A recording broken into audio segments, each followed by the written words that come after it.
Alright, in the previous video we have seen the various parts of the code. We had seen the play method and the various other sub methods it is using. So let us just have a very quick recap of it. We had collected the list of movies from IMDb site. We had inputted the two players' name and we had started off with 0 points each. We had different variables like turn, willing, as the name suggests. It makes sure that the turn is alternated and the game goes when both are willing to play. Even if one person is not willing to play, the game comes to an end. And to alternate the turns, we are making use of this mod operator. And during each turn of the person, you need to randomly pick a movie and create a question. So how create question works here, if you could see, create question. What it does is, it splits into the individual characters.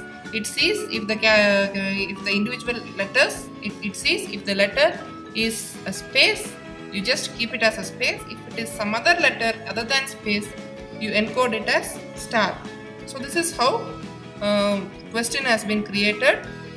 And once question has been created, question is displayed to him and the player is asked to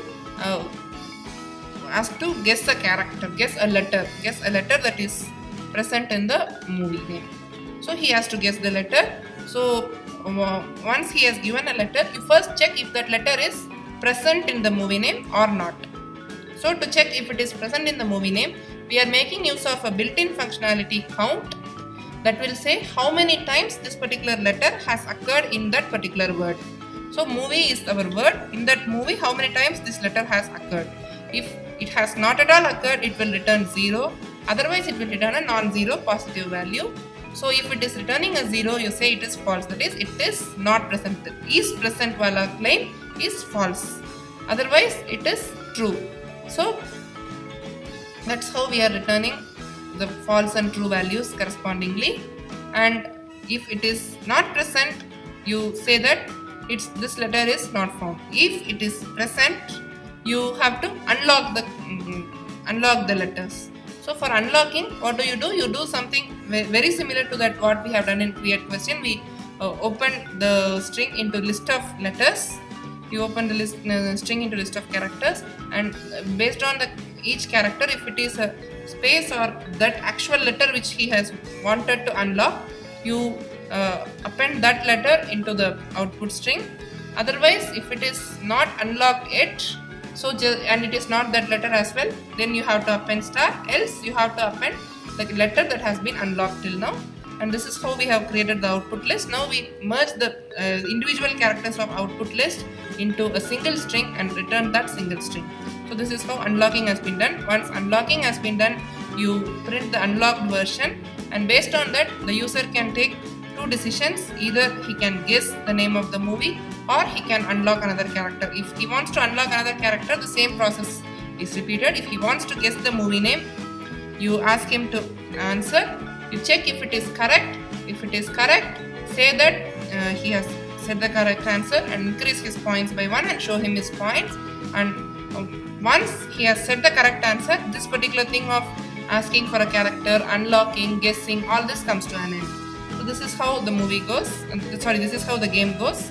And once he has said the answer, what should you do is, you should ask him if he wants to continue the game or not. If he wants to continue, let him play. That is, then the value of, if you say if he wants to continue, then the value of turn is increased by 1 in order to facilitate the next player play the game. In case he wants to quit, then the game totally comes to an end. Before ending the game, you show the status, greet them well, and then you end the game. This is how the play goes. Okay, before starting with the running of the code, I would like to just say something here. If you would see, I have typecasted it with int. These are all some machine dependencies, maybe some operating system dependencies. In some cases, it may happen that you need to typecast it, or in some systems, in Linux based systems I have used, you need to use a function raw input for string and input for the other data types. that's these are all just some few dependencies. You can always look it up as to what is the problem online and you can fix it. These were some dependencies on Mac OS, so I had rectified them. This is very trivial, just I'm typecasting it into int. If some of you have already been familiar with Java or you have heard of Java, even Java works like this. It takes all inputs by default as string, so we need to convert it into the type whatever we need. Here we know that the input is either 1, 2, something like it's a number, so that's why I'm typecasting it as an int. So this is just a few dependencies. So for Mac, this is one of the dependencies for Mac OS. For Linux OS, one dependency I observed was it takes two functions, raw input and input. So you can look it up, depends on, maybe for Windows there may be some dependencies. You can always look it up in case if something doesn't work. You can always look it up. You can see as to what is the solution. You have a lot of solutions available online on Stack Overflow, and there are many such sites where people generally post their problems, and there are many who help with solutions to all this. Is purely managed by people. It's amazing. You get good responses there, and if you know some answers, if you contribute, that is a different feeling. It's a different kind of proud feeling you would get. I would recommend that you guys be a part of such community where you can interact with your fellow programmers and you can gain more knowledge. As you would generally would have heard, peer knowledge is something that is uncomparable to other types of knowledge. Even in your college study time, college or school even, you could have remembered you would have done a group study. Those memories are something, those things are something that has no match for it. So it's always the case that peer learning has a very good advantages associated with it. So the one such peer learning thing for programming is this thing, Stack Overflow, such online platforms. You can always look up to it. Maybe you can try reading through the solutions already present. You can gain more knowledge, and you can also contribute if you know something. There is a website for almost everything. For those not from computer science background as well, Stack Exchange has got a lot of websites. You can see to it. Maybe you would have seen through it already. If not, also please be a part of such community, so where you actively discuss about the current happenings of your field and you stay updated with it. So this is, I'm just telling this so that you guys can be a part of this amazing community where you stay updated with the hot happenings of your field. That's it. So this thing I had just looked up and I had included it, nothing more. Now let's run the program. Okay. Layer 1, please enter your name. Okay. Let me enter. Maybe let me say ABC. Layer 2, please enter your name. Let me say XYZ. Okay, some characters are there. 1, 2, 3, 4, 5, 6, 7, 8. 8 characters without any spaces. So I'm not able to guess what is the movie.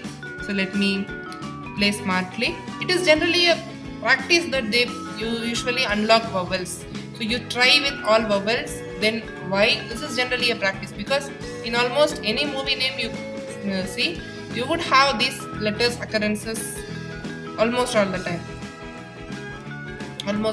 So this is general practice. So I'll start with A. So A is present only once, so this is unlocked. Okay. And maybe I want to unlock another character. I would unlock E. E is not found. Okay, let me unlock I. Yeah, I is found. Let me unlock another character. O is not found. U not found. Y found. Yeah, I guess now I know the movie name. Let me guess it. Drishyam. Correct. ABC, your score is 1, it says. And do I want to continue or quit? Let me continue.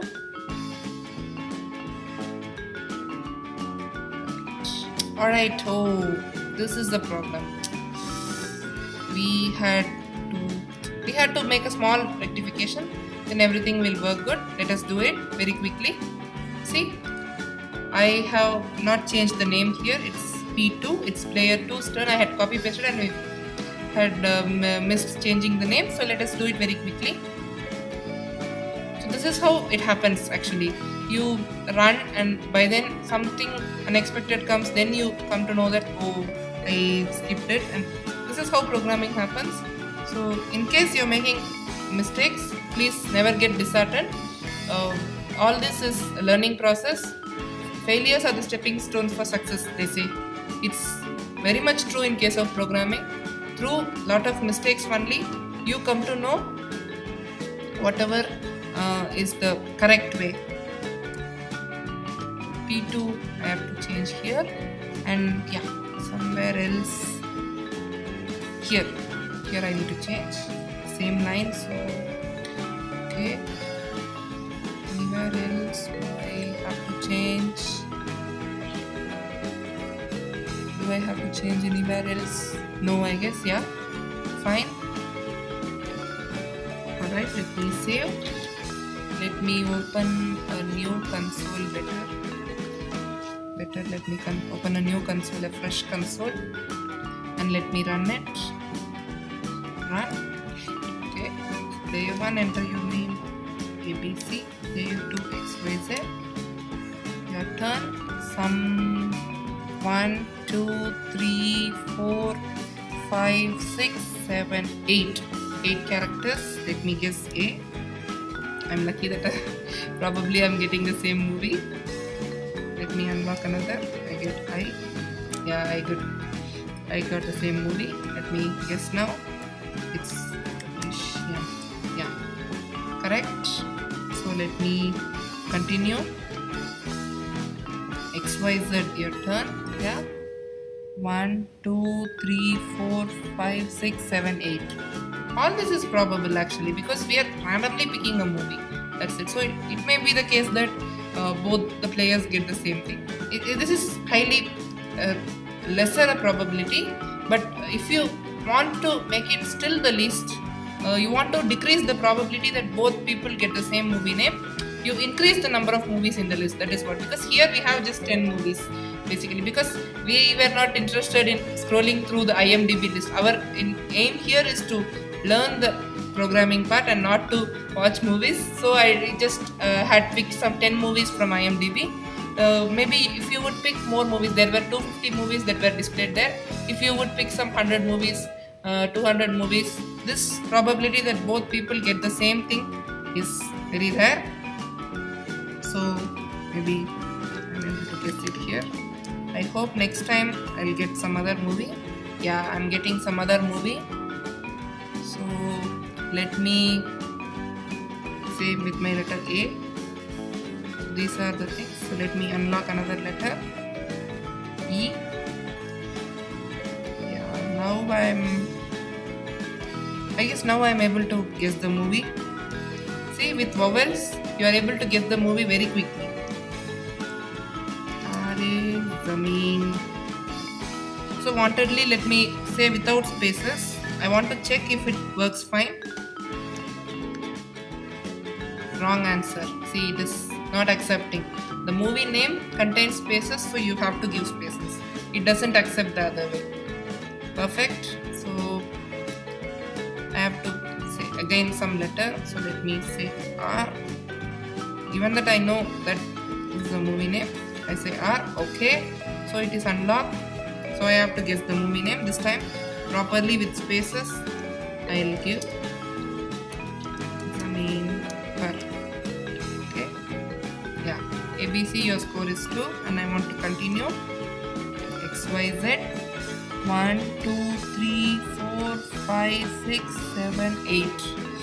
Oh, this XYZ must be a very lucky person. He's getting the same thing. This is this occurs because we have very less number of movies. If you increase the number of movies in the list, you will get a better choices every time. Yeah, fine. Continue. Again, I'm getting the same. Wow.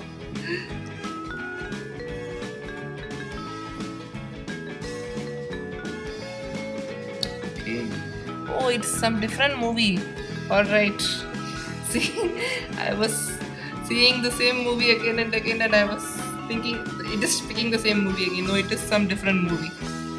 So I don't know the answer. What would I do? Okay, let me give my same answer. It will anyway say it's the wrong answer. Let's see. Yeah, I have to try again with some other letter. Okay, A, E, I, O, U, Y.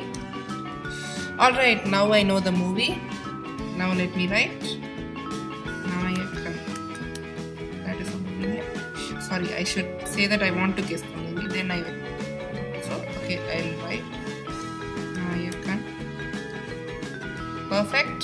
Now I want to quit. Let me press 0. See, I am greeted. ABC, your score is this. XYZ, your score is this. And I am greeted. Alright, so this is how the program output had appeared, and this is how the game was played. You would have seen that.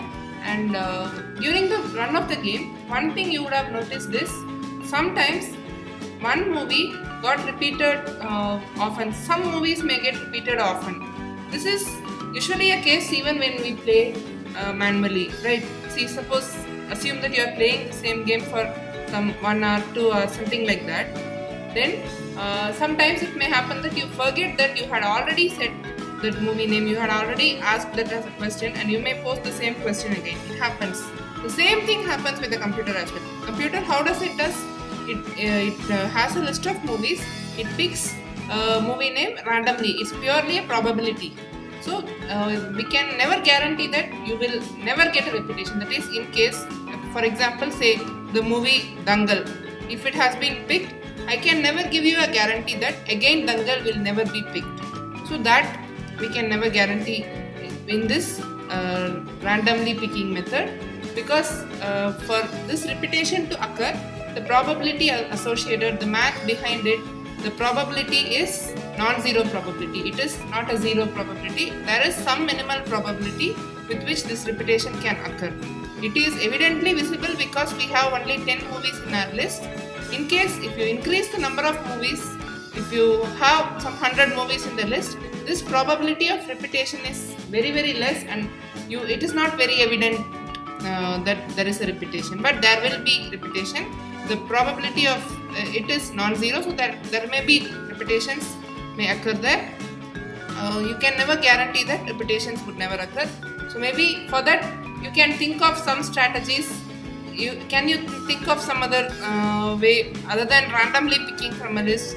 Can you pick the movies such that repetitions will never occur? Can you pick the movies from the list in some other method? You can brainstorm with lot of various other methods as well as to implement this. This is not the only way. There are many ways by which you can implement the same thing. You can come up with the variants in the implementation we have done. You can probably make this particular thing. We had copy pasted for player 1 and player 2, right? You can make this particular thing as a sub function, and you can just make it as a single function call instead of making these many lines. So that is your you making this as a single function and reusing the same function when needed. You can do that. That is one of the improvisation you can do with this implementation, and as well as a lot can be done. This is not the one standard way. There are many ways. Also, for the game, there are many standard variants. Maybe you can have some constraints like maximum 10 guesses is allowed. More than that, you cannot allow the person to guess. Something like that. You can have constraints, and maybe you can vary the points based on in which guess he gets it right. You can vary the point scheme. You can do anything. For imagination, sky is the limit. You can do a lot of variants. You can go on and on. You can You can come up with many different implementations. You can even create some brand new game with this as well, with the different variants set up, as I had said, with different incentive schemes, with different points. You can have any type of game you can create with this. So I would recommend that you guys give some thoughts over it, come up with your own variants, do discuss that in the discussion forum. And as I had said in this video itself, peer learning is something that has no match. So I would recommend that you guys please do discuss in the discussion forum, foster peer learning, and you also enrich your knowledge as well. So thanks for watching the video till now. Please do take part in the discussion forum. Please discuss your variants, your different strategies of implementation, or any idea regarding this you have got. You can please do discuss that in the discussion forum. Thanks for watching till now. Have a nice day.